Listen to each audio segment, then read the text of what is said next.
Hello and welcome, my extremely sexy people. And that probably accounts about 1% of you guys. But for the rest of us 99%ers out there, hello to you too.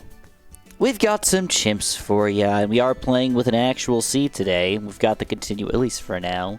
We're going to try to beat, what is this, firing range? Firing range with the most attractive monkeys in the game. And you guys voted! You guys voted that the Buccaneer is one of the most attractive monkeys in the game. And honestly, I mean, if you really zoom in, I don't know if that's super attractive. But all right, I'll go with you guys on this one, because there's some, you know, I mean, this is a fun position. I mean, yeah, all right. Lots of nudish monkeys over here. We've got the Ninja voted as one of the most attractive monkeys in the game, and I get it. You know, some of you guys like the mystery. What's actually going on underneath all of these clothes? Nobody knows. Nobody knows. Maybe Kiwi knows. I don't know. Maybe. And then we've got the Wizard, and I think everybody can agree the Wizard is definitely one of the most attractive monkeys in Bloons Tower Defense 6. I mean, just all across the board here. Beautiful, attractive, sexy, all in one bunch. And to top it all off, the best mix of cute, hot, and sexy, and don't feel bad about stealing that, the Sniper Monkey. We've got a bunch of cool-looking Sniper Monkeys here, and of course, the Sniper is an attractive monkey. Today, we're going to use all 4 of those monkeys together to beat Chimps mode. So as far as plans go, I don't really have a direct plan here, but one thing that I know I for sure want to try to do is I want to get a carrier flagship. Why? It's pretty good on this map. Having infinite range, there's kind of like a reasonable amount of space on this map to actually make things happen. But oh crap, oh, we need a grape shot, man. Are we going to be able to afford that right from the get-go? I could also buy a random sniper here as well if I really need to. And I don't think I can fit wizards up here, which sucks. So we're going to have to kind of like, let's see, can I fit wizards? Oh, can I fit ninjas at the very least? I don't know, bro. I don't even know if I can fit a Dora up here, which also sucks. All right, we might have to do some really, really weird plays here. And we're already struggle-lugging. All right, let's try to throw down a random sniper. See if that'll save the day for us for round 8 and 9. Definitely going to put them on strong here. And so far, we are still surviving. Technically, Black's Chimps meddling, if you want to be that crazy. Some of us are. Some of us aren't quite that crazy. But one weird and sad thing is I was actually planning on getting grape shot here, but now I realize I can't do that. I actually do need to go for a faster shooting, and I need to go for this cam detection. I think. Let me think about this for a second. I could go fancy. You know what? I'm down for some fanciness here. Let's do a grape shot play. I think I can get by without a camo detection Buccaneer if I get camo detection from something else. Sadly, we don't have villages, so we can't just decamo-wise everything. But we do have a very sexy tower. The Pod, the Necromancer, and or just the Shimmer. Any one of those guys can decamo-wise, but again, as you probably have noticed, we cannot get a wizard in this location. Which means an easy way to decamo-wise is not going to be possible.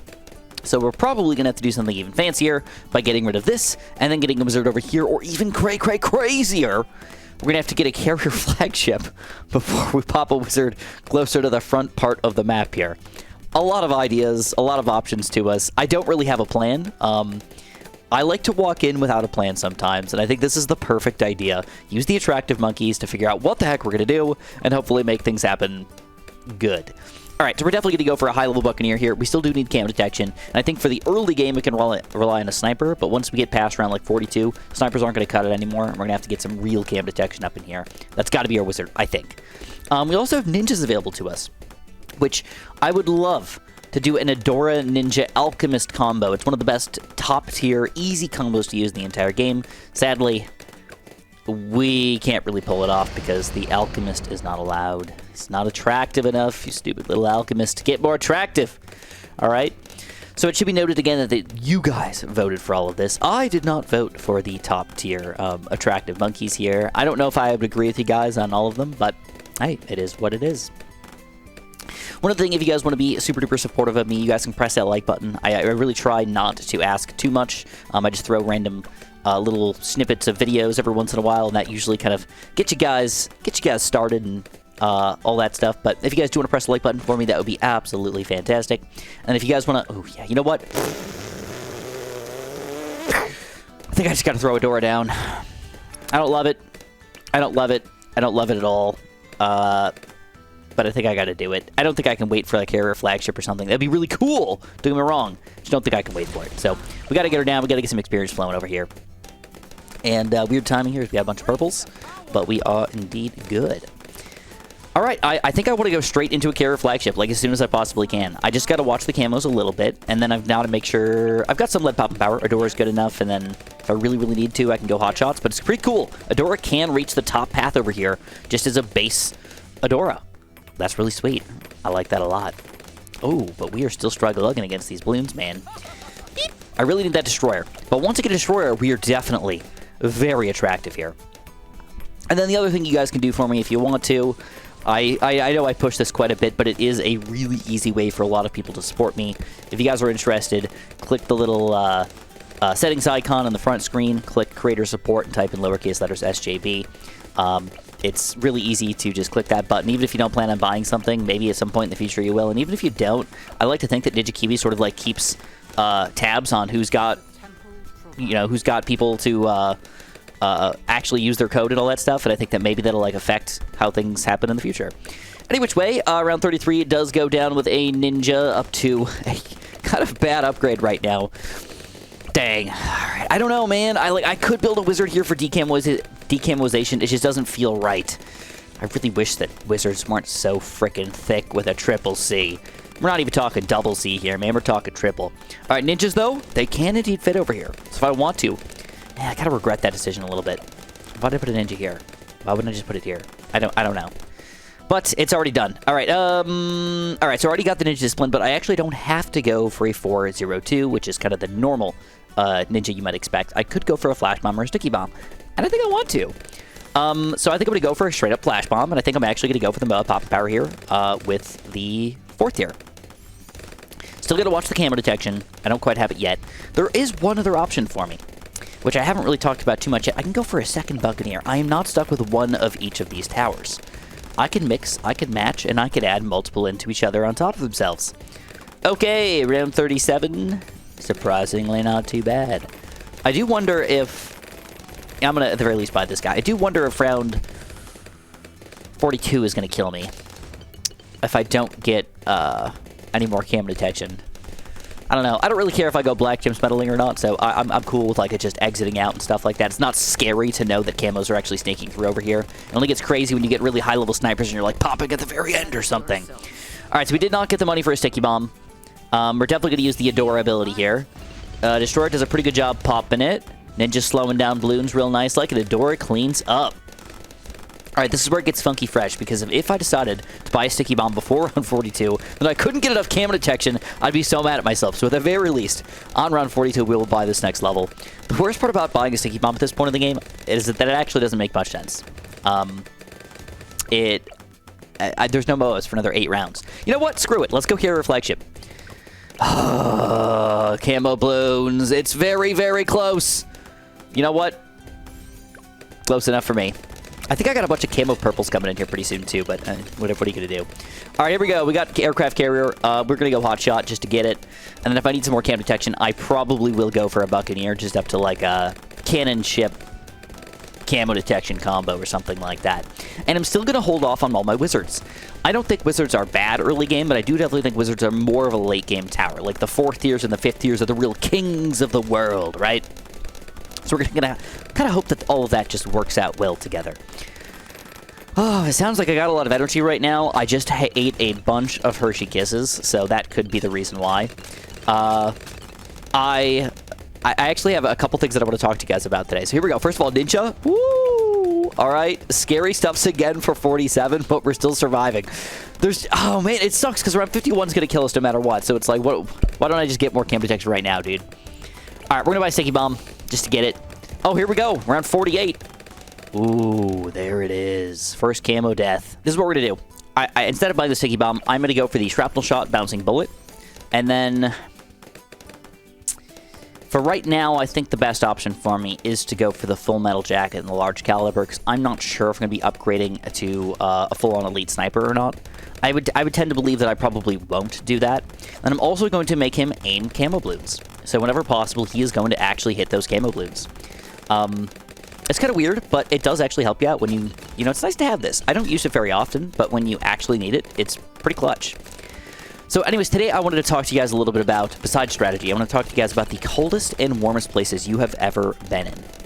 This is a weird one for me. I like to think that I've been in probably one of the warmest places compared to a lot of you guys out there in the world, but probably not everybody. And then as far as cold goes, I've definitely been in some colder areas and positions and things like that, but nothing absolutely absurd. So if you guys like live in Alaska or Russia or something crazy, you probably got me, you know. All right, so we're actually struggling against these camo balloons a little bit. We might be able to stop them. Might be able to stop them. It's close. It's Twite. Oh, ooh, I got it. All right, I was scared. I clicked this guide. I didn't know I was going to block it for a quick second. Ooh. All right. Well, we made it.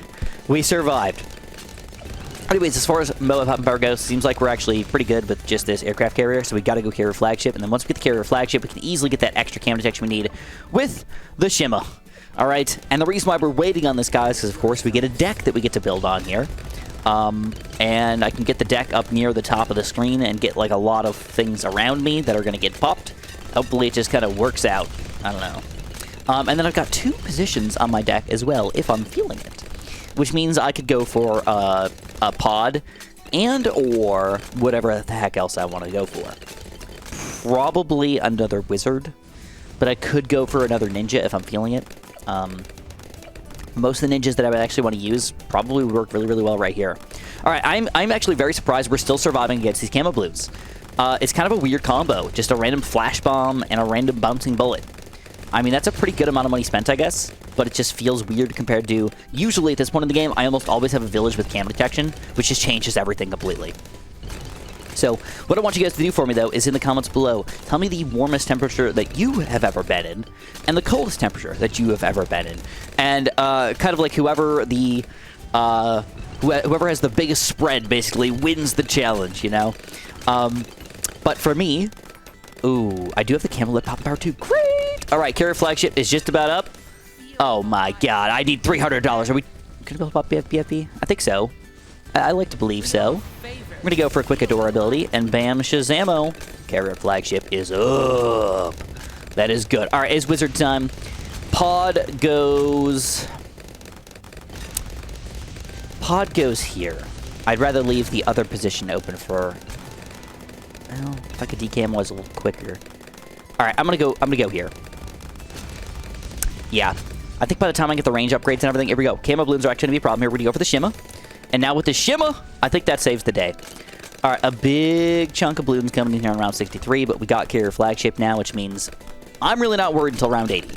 I mean, there could be random rounds that could be like a little bit troublesome, like 76 or 78, maybe even 75. But straight up, no major issues until that, and I'll have a lot of money built up by that point too.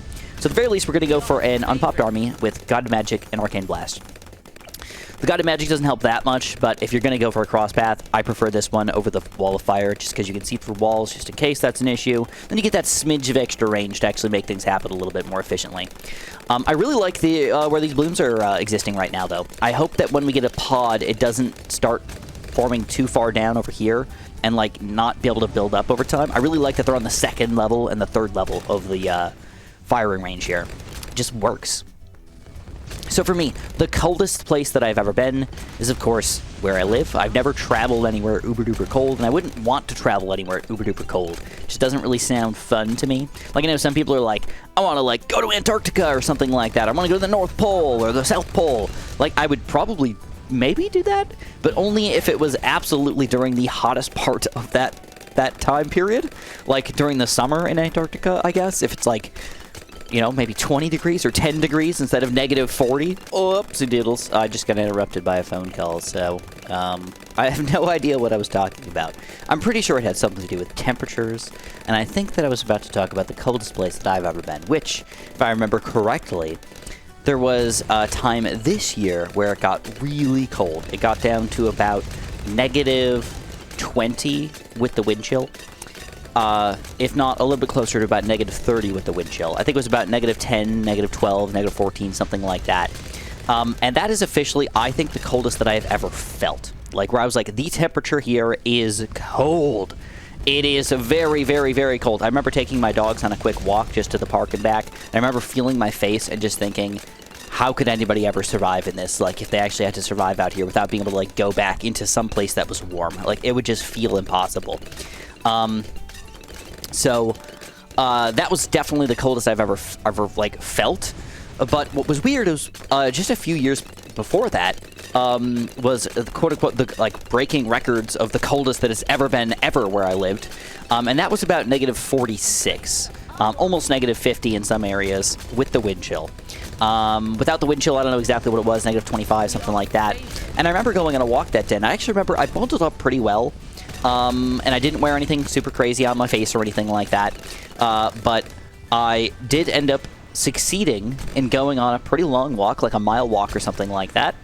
And believe it or not, I didn't think it was that cold at that day. But I did go during the day when the sun was out. And I don't know if that made a big difference in everything, but feeling the sun on my face and kind of bouncing off all the snow to, like, get to my face, it just didn't really make it feel that cold. Plus, on top of that, with the wind chill kind of situation, I didn't feel like there was that much wind. So maybe it was, like, sort of almost fake cold to me, but it didn't feel as cold as it did just this year. And I know that it felt extra especially cold there because I went out into, like, a field-like area where, you know, of course, the wind has nothing to block it, and that's when it was, like, smacking me in the face with, like, 20, 30 mile per hour winds. Just consistent. Not even, like, gusty. Just consistent winds. So anyways, the coldest place I've ever been. Technically negative 46, but actually, believe it or not, just this year felt like negative 20, negative 30. It actually felt significantly colder, but I did that at night. And I think that makes a huge difference with it all. Just having sun or not having sun. The warmest place I've ever been is probably warmer than most people have ever been in. I used to work at a garden center. I think a lot of you guys probably know that, but not everybody knows that about me. And at the garden center, I used to work in a greenhouse, and I would consistently, no matter what temperature it was outside, it would be roughly 5 to 10 to 15 degrees warmer in the greenhouse, depending on how much fans we had on and everything. But even when you had the fans on full blast, when it was like 2 o'clock in the afternoon, kind of as everything was already heating up and everything, you could have a 100-degree day turn into 115 plus in a greenhouse. And I've had to work in those greenhouses in that 115 plus degree temperature. Let me tell you, it sucked balls, dude. Really, really, really sucked balls. But there's actually pretty good ways to cool down because, you know, even though it's 110 or whatnot, I had the ability to just, you know, I'm watering plants and things like that for the most part. So I just got to, like, spray myself with water. I would just douse my entire head with water. I would just pour water on my arms, and that cooled me down really good. I didn't have to actually, like, wet my shirt or anything like that, but believe it or not, it wasn't that horrible. But I can actually up that. We had this specific little side greenhouse, this side bubble greenhouse. They called it the lean-to. And I don't even want to get into too much addiction here, but I thought it was funny. Some people would call it the lean-to, and some people would call it the lean-tube. And I don't think anybody knew what it actually was called to them, but lean-to is like an actual official building name. And the lean-tube just sounds right because it was actually kind of like a tube. It was just like a plastic bubble tube next to the greenhouse. It's kind of weird. Okay, we got $51,000 here. What the heck are we going to do with it? My first thought was honestly to get a pod, but now that we got this money here, and we're actually still popping things, I think we might be better off swapping to something else. And I'm thinking Master Bomber. All right, we can go Sticky Bomb, we can go Master Bomber here. This is going to be really good against all the Moabs for the rest of the game. And then, even if I get some extra money here, I can still buy a pod or upgrade my sniper if I'm feeling it. But I think this is going to be the best Moab popping pod that we can get. The question is, do I want to swap out to anything else after this? And I'm not sure that I do. Like, I could power him up with a bunch of Shinobi tactics or even getting a Bloons Sabotage. Probably one of the better plays for me, but definitely less exciting as far as plays goes. I'm not sure I want to do that, but any which way, we're going to wait and see how strugglicious we get here, because it looks like the big Bloons is what we have an advantage against. That is awesome. Like, slowly take things down with this Master Bomber. That's exactly what I want to see. Pop all the Bloons, kind of slower with a carrier flagship, but still popping them all.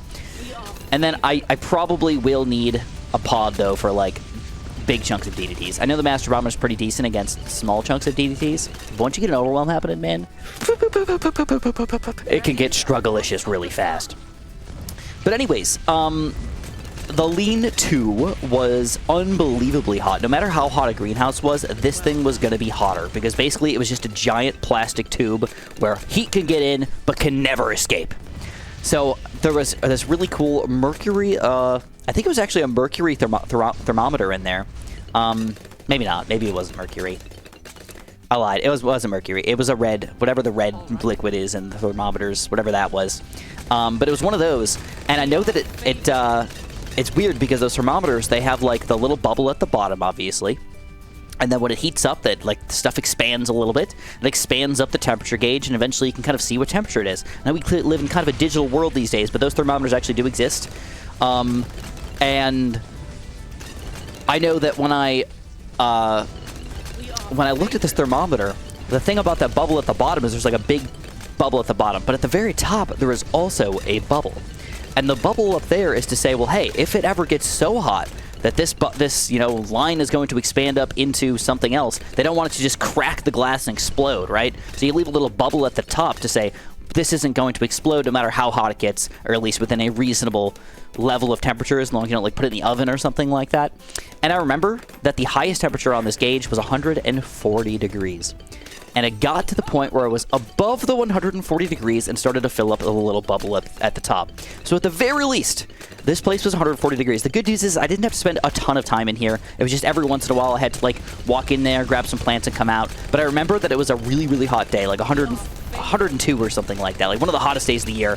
I was just curious, and I walked into the lean-to, and we didn't have the fan on there in there all the time. That's why it got so hot in there sometimes. But I walked into the lean-to, and I just spent like 10-ish minutes in there, just kind of hanging out for a minute, just to like experience the heat. I don't know if other people have ever wanted to experience 140 degrees plus, but let me tell you, it's really weird because you like feel like you're almost like your skin's baking, is the best way I can explain it. It's just like so hot you can't cool down. Like you just slowly get hotter and hotter until you would like roast. But I remember walking back outside into like 100 degrees and feeling like it was cold. It was a really, really weird experience. It shows how weird your skin is, and how relative everything really is. When you get down into those weird temperatures that are a little bit lower like that, it just feels colder. And then, of course, if you go down into like 60 degrees or whatnot, it gets even colder. So that's the crazy part. Is one of the days I was just curious, what would it feel like if I went from 140 degrees into something that was below or close to below freezing? So I walked straight from the lean-to all the way over to our flower refrigerator, and I walked straight into the flower refrigerator, and I just sat there for like a minute, and it felt so cold, but also so good at so good at the same time. It was just kind of a weird feeling. But anyways, that's my experience. I have gone from 140 degrees down to about 32 or so, 34 degrees within approximately a minute in my life, and that was the most entertaining that I've ever had. So if anybody could beat that, if anybody could top that, I would love to hear it. Whether it's just overall throughout your entire life, or kind of all in one exact moment, almost like walking from one really hot location to one really cold location.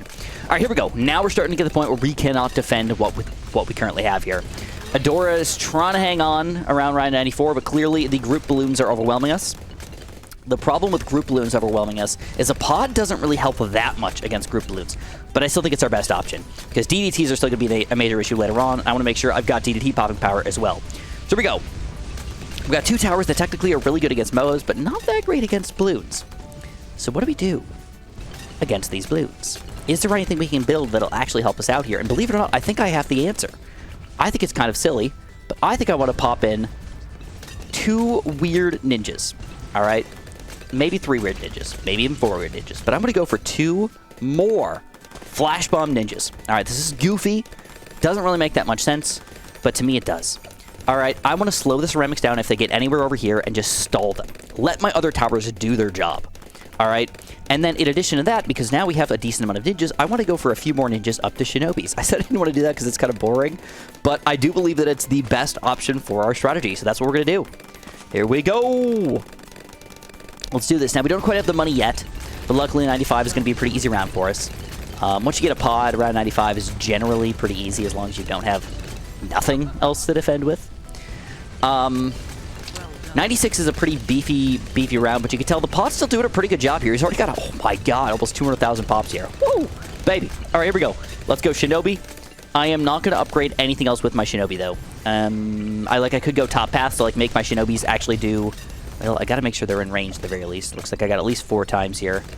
And 5 times. That's still in range somehow. I don't understand how it's in range, but I will accept the rangeness.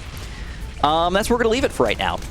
And let's see where this leads. Just having a Master Bomber just slowly popping more balloons seems to be effective enough for us.